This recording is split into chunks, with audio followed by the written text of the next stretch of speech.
Greetings. I'm really sad. I was kind of going back to him, and yeah, I think I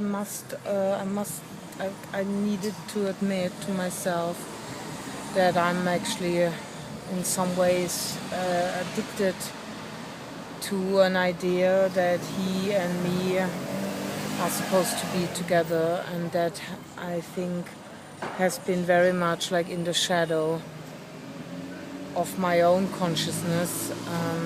I wanted to be a man for all my life, and all of a sudden this man steps into my life and turns me upside down and brings up the woman. No, that's not you. Stop interfering. I'm just like, I'm giving you 2 minutes, yeah? 2 minutes. And he's turning me upside down, literally upside down. Every bit of shadow within me, every bit of denial, every bit of falsity was kind of being exposed, and I wanted to run and run and run, and then I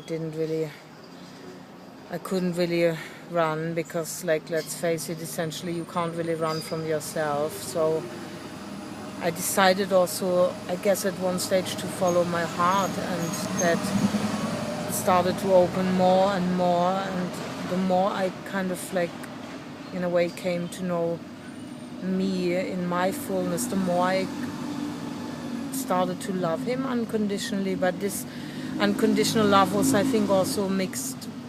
It was mixing itself with a part of me that I have been really until recently too ashamed to openly acknowledge, and that part is, of course, when you want to be living like a man, and you clearly have decided to come onto this earth like a woman, then maybe there's something to be explored about your femininity. And that part of me, I was shaming everything kind of feminine, or classically feminine related, into the grounds of no return.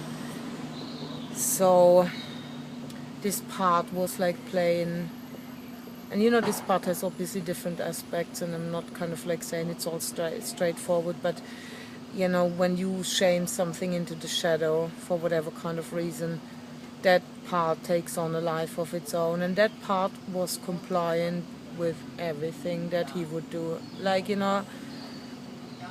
like what I would kind of like call actually abuse now. I was just putting up with it. He was like kind of bringing other women in, and I would just like be unconditionally laying myself down as the doormat, even though what I realized was completely against what I really wanted. What I really wanted in the depths of my heart, which I could have, of course, not admit, was actually a committed relationship in which I feel I can belong, and I have also that trust to open up in a way that I can go to the depth of that with the man that I love. And he was clearly not providing that. And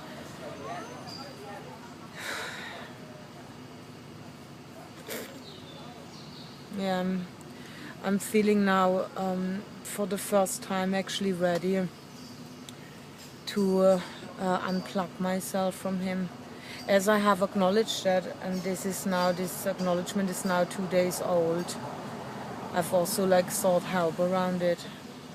I mean, this is going on now for on off in some ways 15 years. Even I was mostly for these 15 years in aggressive denial about my feelings for him. But the last 4 years were kind of a continuous journey into my underworlds, and I'm feeling I have literally now uncovered one of the last pieces, and this piece demands now to be cleared, because it just keeps me in bondage. Even, let's say, you come in together, which we never have. We've always been, in a way, shying away from any kind of commitment towards being exclusive around each other.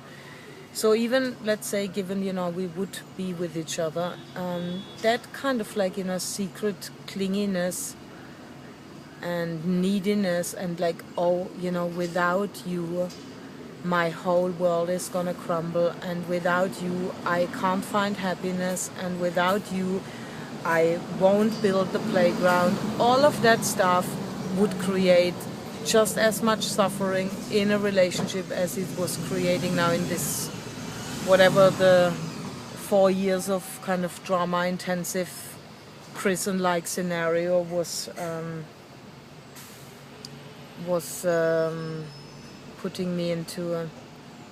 And when I say prison-like, it had a lot to do with the fact that I felt I can't move. This was like almost like a training program, you know, where every little bit that didn't belong to me, I needed to look at that. Because I do love him, there is no doubt about it. And I also need to, but I also, of course, like need to acknowledge, you know, which